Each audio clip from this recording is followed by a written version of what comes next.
So this is important. Now, if you've ever been to a spiritual church, a spiritual centre, a spiritual sanctuary, you will find that they will offer what we know is called demonstration evenings or a spiritual service. Now, in the days gone by, the services were probably about 2 to 2.5 hours long, and the mediumship part was probably the smallest part of the entire service. Now, on a Sunday, there would normally be what we call a divine service.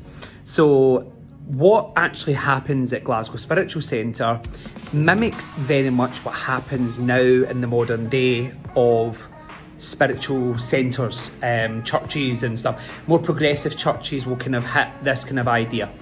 So what happens is, for all the ones that I know, and I've been serving churches for years and years and years, so churches, sanctuaries and centres, we'll use churches as the main word for it all, and there's an hour. So you have an hour that you come along, and within that hour there is normally the introduction, the house rules, the opening prayer, 1 to 4 songs or hymns. So they may play music, or they may play they may have you sing along to hymns, and they'll have a hymn book. Some places will choose pop songs, and they'll maybe have 1 to 4 songs, and the songs are about contemplation and energy and bringing us together and sense thoughts of healing. Then there was usually, then after that, there would be the healing book that would be done, with all the names within the healing book are read out.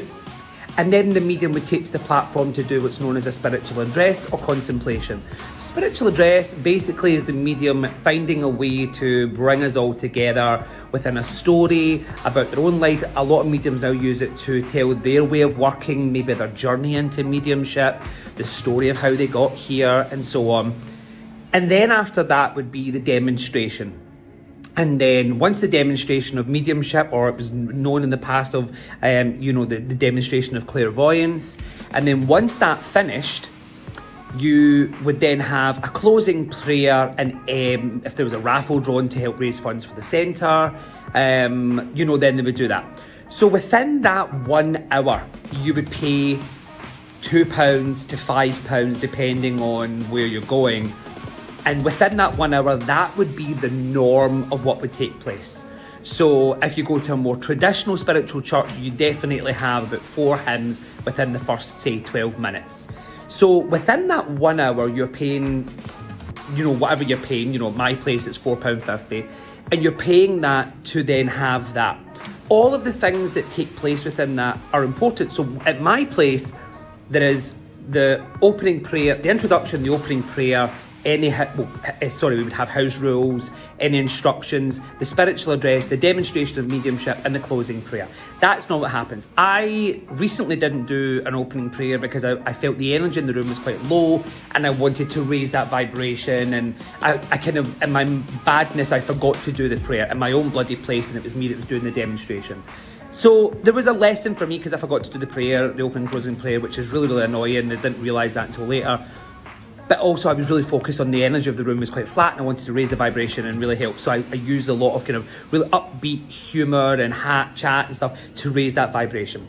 Now it's £4.50 to get in my place, and that demonstration is a demonstration, but within that it encompasses a lot of things. And as I say, because I'm so progressive and modern, I don't have hymns and songs and all that to go on. There's a healing book there for people to put names in, and I send the absent healing with a few other people that do so. So there is things there, but what I have to remember is these are not psychic nights where you go to a pub or a club and you have that, and there's more time. It's an hour and a half to 2 hours depending on the medium and the venue, etc. So think about what's involved.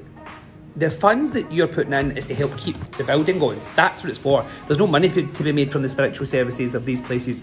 A lot of churches, sanctuaries and centres do fundraising nights with mediums to keep the doors open. So all I want you to do is think about going forward what it costs. I think that's the important thing, and what you're getting and what you get out of it, and what is actually meant to be included